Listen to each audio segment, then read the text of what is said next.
Hello guys, welcome back to my channel. তো আমি আবারও একটা ঘুরতে যাওয়ার ব্লগ নিয়ে চলে এসেছি। আমি এর আগের লাস্ট ব্লগটা ছেড়েছিলাম দার্জিলিংয়ের। ওটা একটু লেটে ছেড়েছিলাম, প্রায় 2 বছর আগেকার ব্লগ ওটা। বাট এবারে আমি সেটা করিনি, এবারে আমি তাড়াতাড়ি ছাড়ছি। হ্যাঁ, 2 মাস দেরি হয়ে গেছে। আমি ঘুরতে গেছিলাম মে মাসে, যাই হোক বাট এবার তো আমি ট্রেনে করেই যাচ্ছিলাম।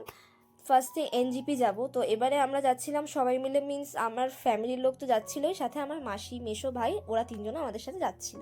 তো আপাতত এখন আমরা আছি মালদা টাউনে। দেন মালদা টাউন দেখা দেখাতে পুরো সকাল হয়ে গেল। আমি কেন জানি না, কোথাও ঘুরতে যাওয়ার নাম শুনলে আমার রাতের ঘুম উড়ে যায়। আমি সেই দিন রাতে ঘুমাতেই পারিনি। আমি খালি ট্রেনের বাইরে তাকিয়ে বাইরের দৃশ্য দেখছিলাম। ভাল লাগে বেশ দেখতে। যেহেতু আমাদের দার্জিলিং মেল ছিল, তো দার্জিলিং মেলে আসার সময় পুরো অন্ধকারই থাকে। প্রায় ভোরের দিকে আলোটা ফোটে, মালদা যাওয়ার পর থেকে হালকা হালকা আলো দেখতে পাই আমরা। কারণ দার্জিলিং মেল তো যেহেতু রাতের ট্রেন, আর সকালের ট্রেনগুলো যেগুলো হয় সেখানে আমরা পুরো ভিউ টিউ সব দেখতে পাই, বাট রাতের ট্রেনে সেটা দেখতে পাই না।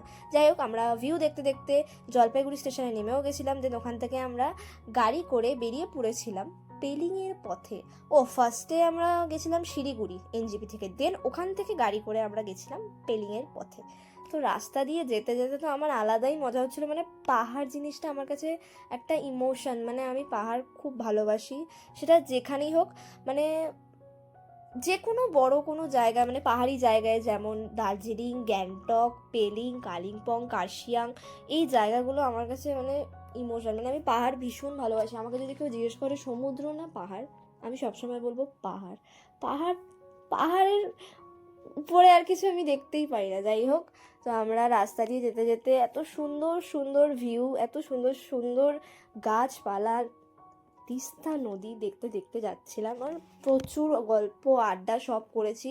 অর্ধেক টাইম তো আমার ফ্যামিলির অর্ধেকজন ঘুমিয়েই পড়েছিল, ওদের এত ঘুম পাচ্ছিল, ওরা গাড়িতে উঠলেই ঘুমিয়ে পড়ে। যাই হোক, তারপরে এখানে এসে পেলিংয়ে যাওয়ার পথে আমরা যেখানে খেতে নেমেছিলাম, সেখানেই পুচকু বাচ্চাটার সাথে দেখা হয়ে গেছিলো। ও এত মিষ্টি, এত কিউট, ওর ভিডিও শুধু আমি নিয়ে ওকে চটকেওছি আমি। যাই হোক, তারপরে আমরা ওখান দিয়ে খাওয়া দাওয়া করে আবারও বেরিয়ে পড়ি। যেহেতু রাস্তাটা অনেক বড় ছিল, জার্নিটা ছিল প্রায় 6 ঘন্টার, তো অনেকটাই দূর, বুঝতেই পারছো। তো আমরা অনেকক্ষণ জার্নি করেছি। লাস্টে তো আমিও খুব টায়ার্ড হয়ে পড়েছিলাম। তো এই ভিডিওগুলো অনেকটা পরের কারণ আমি মাঝে ঘুমিয়ে পড়েছিলাম, আমার এত শরীর খারাপ লাগছিল। বাট আমার কেন জানি না এখন গাড়িতে, পাহাড়ি রাস্তায় গাড়িতে ঘুমাতে খুবই ভয় লাগে। কারণ খালি মনে হয় যদি গাড়িটা উল্টে পড়ে যায়, এইসব ভুলভাল চিন্তা মাথায় আসতে থাকে, ওই জন্য ঘুম বেশি হয় না। বাট যতটুকু হয়েছে হয়েছে। আর ভাগ্যবশত আমি এবারে গাড়িতে যেতে যেতে বমিও করিনি, কারণ আমার গাড়িতে উঠলে বা বাসে উঠলে আমার ভীষণ ভমিটিং হয়, আর যেটা আমার এবারে হয়নি। গত 2 বছর ধরেও হয়নি, বাট এবারে আমি ভেবেছিলাম হবে, কারণ আমি খুব টায়ার্ড ছিলাম, আমার শরীরটাও খারাপ ছিল। বাট এবারে কিছু হয়নি। তো দেন আমরা চলে যাই পেলিংয়ে। আর পেলিংয়ে পৌঁছেছি আমরা অনেকটাই রাতে। আর গিয়ে এই রাতের পাহাড়, আমি বলে বোঝাতে পারবো না, এত সুন্দর লাগছিল রাতের পাহাড়টা। দেন এটাও ছিল আমাদের হোটেল। ওখান থেকে আমরা ফ্রেশ ট্রেশ হয়ে চলে এসেছিলাম একটা খাবার দোকানে। আমি, আমার ভাই, আমার দিদি, আমরা তিনজনে মিলে মোমো খাওয়ার জন্যে। আর আমি একটা কি বলবো, আমি একটা এত সুন্দর রিভিউ দেবো তোমাদের, তোমরা মনে হয় কালকেই পেলিং চলে যাবে, এমন একটা রিভিউ দেবো। কারণ আমি যে মোমো খাই না, সে পেলিংয়ে গিয়ে মোমোর ফ্যান হয়ে গেছি।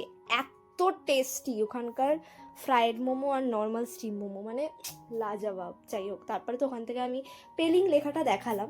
তারপরে পরের দিন সকালে উঠে আমরা রেডি হয়ে গেলাম। রেডি হয়ে আমরা চলে এসেছি, এটা পেলিং রোপওয়ে। হ্যাঁ, তো আমরা এখন রোপওয়ে করে যাব হচ্ছে স্কাই ওয়াকে। বাট একটা জিনিস যেটা হচ্ছে, আমাদের এটা পেলিং ট্রিপ ছিল না, আমাদের এটা পেলিং ট্যুর ছিল। আমরা প্রায় চার দিনের জন্য গেছিলাম। বাট বাট বাট তোমরা ওয়েদার দেখতেই পাচ্ছ, এইরকম টাইমে যদি কুয়াশা না থাকতো, রোপওয়ে দিয়ে যে সুন্দর নাজারাটা দেখা যেত সেটা দেখা যায়নি, আনফর্চুনেটলি আমরা দেখতে পারিনি। তো এটা আমাদের ট্যুর থেকে ট্রিপ হয়ে গেছিলো। তো দেন আমি নিজেকে একটু ক্যাপ মেরে দেখিয়ে নিলাম যে এটা আমি এই ড্রেসটা পরেছি। দেন ওখান থেকে আমরা চলে যাই স্কাই ওয়াকের দিকে। বাট স্কাই ওয়াকে গিয়ে আমরা লিটারালি কিচ্ছু দেখতে পাই না, কারণ তোমরা দেখো চারিদিকে কুয়াশাই কুয়াশা। ওই যে স্কাই ওয়াকে যে হাঁটার যে জায়গাটা, ওইখানে যারা যারা গেছো তারা জানো যে ওইখান দিয়ে হাঁটতে হাঁটতে এত সুন্দর ভিউ প্লাস কাঞ্চনজঙ্ঘা দেখা যায়। আমরা কিচ্ছু দেখতে পারিনি, কারণ এতটা কুয়াশা আর ওয়েদার এতটাই খারাপ ছিল। কিছুক্ষণ আগে তো বৃষ্টিও পড়েছিল, মানে আমি কিছুক্ষণ আগে মিন্স যখন আমরা ওখানে ছিলাম তখনের কথা বলছি। আর এই যে আমি এখানে এগুলো একটু ঘুরিয়ে নিচ্ছিলাম, তারপরে এই ম্যাম মানে এই আন্টিটা চলে এলো, ম্যাম কেন বলছি পাগল, যাই হোক এই আন্টিটা চলে এলো, আমার পুরো মুডটাই খারাপ হয়ে গেলো, আমি ভিডিও থেকে বেরিয়ে এলাম। তারপরে আমরা স্কাই ওয়াক দিয়ে হেঁটে হেঁটে হেঁটে হেঁটে এখন এই যে মন্দিরটাতে আমরা উঠছি, মানে আমরা মিন্স আমি আর দিদি, বাকিরা তো উঠে একবার দেখে চলে এসছে। বিশ্বাস করো কিচ্ছু দেখতে পাইনি, আর মন্দিরের ভেতরে তো ক্যামেরা অ্যালাউড না, তো আমি মন্দিরের ভেতরে ক্যামেরা করিনি।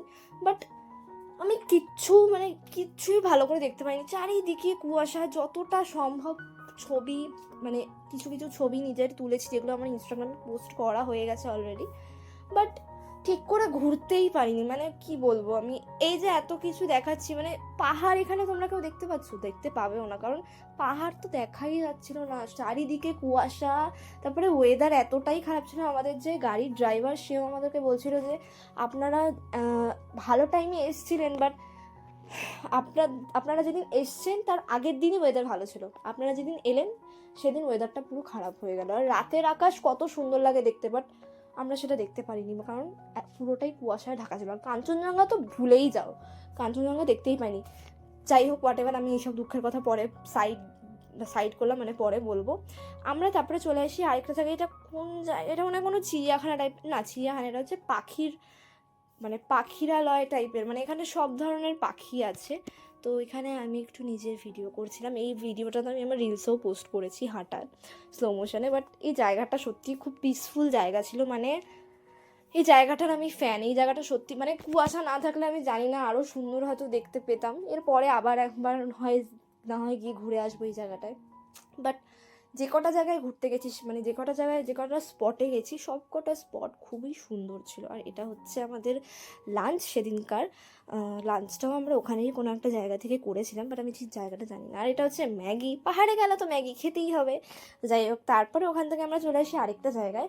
এইখানে যাওয়ার পরে আমরা এই জায়গাটা দেখছো, এখানে সবাই উইশ করে, আর এই জায়গাটা আমি কি বলবো, মানে এই জায়গাটা তো আরও পিসফুল, মানে ওই যে জায়গাটা বললাম ওটা পিসফুল, ওটা তো পিসফুল ছিলই, এই জায়গাটা আরও পিসফুল। এখান দিয়ে সোজা হাঁটতে হাঁটতে মানে একটা আলাদাই আনন্দ, মানে আমি তো খুব মজা পেয়েছি। এই জায়গাটা আর ওই জায়গাটা, এই দুটো জায়গা ভীষণ সুন্দর। বাট আনফর্চুনেটলি এখান থেকে আস্তে আস্তে আমরা বৃষ্টি পাই, আর এত পরিমাণে বৃষ্টি হয় আমরা আটকেই যাই ওখানে, প্রায় টানা আধ ঘন্টা বৃষ্টি হয়। তারপরে আধ ঘন্টা বৃষ্টি হওয়ার পরে আমরা ওখান থেকে বেরিয়ে আসি, কোনো মতনে বেরিয়ে এসে একটা ফলসের সামনে যাই, এই ফলসটাও খুব সুন্দর ছিল। তো যাই হোক, দেন ওখান থেকে আমরা চলে আসি হোটেলে গিয়ে আমরা আবার বেরিয়ে পড়ি কেক খাওয়ার জন্য। দেন ওখান থেকে আমরা ডিনার করে তারপরের দিন সকাল, এটা ডিনার করে ঘুমিয়ে পড়েছিলাম, আর কি ভিডিও করবো। পরের দিন সকালে আমরা আনফর্চুনেটলি বাড়ি আসার পথে বাড়ি চলে আসি আর কি, কারণ ঘুরতে তো পারবো না, সব জায়গায় বলে দিচ্ছে যে এরকম কুয়াশা থাকবে, বেকার ঘুরতে পারবো না যখন, থেকে লাভই কি। তো ওই ট্যুরটা ট্রিপ হয়ে গেল। যাই হোক, এই কষ্টের কথা আর কি বলবো, আমি ওই জন্যই হয়তো ব্লগটা ছাড়তে পারছিলাম না, এত কষ্ট হচ্ছিলো বলে। তারপরে আমরা পেলিং থেকে অনেকটা নেমেও আসি, দেন আমরা ওখান থেকে আর কি বলবো, আমার ভেবে খারাপ লাগছে যে আমরা এত কষ্ট করে ঘুরতে গেছিলাম, কিছুই হলো না, একদিনের জন্য ঘুরে পরের দিন চলে আসলাম। যাই হোক, আমরা ঘুরে ফুরে নিয়েছি যেটুকু ঘোরার, আশা করি এরপরে আবার যখন যাব তখন আবার সুন্দর করে ব্লগ করব, পুরো প্রপার ঘোরার ব্লগ করব তখন। তো যাই হোক, আমরা এনজিপিতে চলে আসি, ওখানে গিয়ে লাঞ্চ ফাঞ্চ করে নিয়ে এই যে নিউ জলপাইগুড়ি স্টেশন, এরপরে আমাদের ট্রেন আসবে, ট্রেনে করে আমরা চলে যাব সোজা বাড়ি। তো যাই হোক, এই পুরো ব্লগটা কেমন লাগলো তোমাদের জানিও, আমাদের এই ট্যুর থেকে ট্রিপের ব্লগটা কেমন লাগলো জানিও। অ্যান্ড হ্যাঁ, ভালো লাগলে লাইক কমেন্ট শেয়ার করে দিও ভিডিওটাতে, অ্যান্ড চ্যানেলটাকে অবশ্যই সাবস্ক্রাইব করে দিও। টাটা, নেক্সট কোনো ব্লগে দেখা হবে, বাই বাই।